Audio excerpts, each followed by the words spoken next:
Iran ஏவுகணைகளையும் ஆளில்லாத தாக்குதல் விமானங்களையும் இஸ்ரேலினால் தடுக்க முடியவில்லை. அதாவது இஸ்ரேலின் எந்த பகுதியையும் தாக்கும் வல்லமை ஈரானுக்கு இருக்கின்றதை ஈரான் ப்ரூவ் பண்ணி கொண்டிருக்கிறார்கள். அப்ப இந்த நிலையில் அமெரிக்கா இறங்குமாக இருந்தால் அமெரிக்காவின் தளங்களும் தாக்கப்படலாம் என்ற ஒரு பிரச்சனையும் இருக்கின்றது.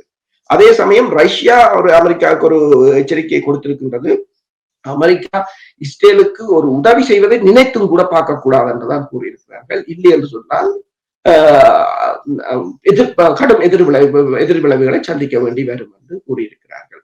அப்ப இது தனியா ஈரான் மேற்கொள்கிற போராக இருக்காது, தனியா இஸ்ரேல் மேற்கொள்கிற போராக இருக்காது. ஒரு கூட்டு அமைப்பா ஒரு நாடுகள் கூட்டணி பிரிந்து இடம் மேற்கொள்ள போகிற போராகத்தான் இருக்கு. எனவேதான் அமெரிக்கா முதலில் டொனால்ட் ட்ரம்ப் கிட்டத்தட்ட 48 மணித்தியாலத்துக்குள் முடிவெடுப்பது போலதான் பேசினார்கள்.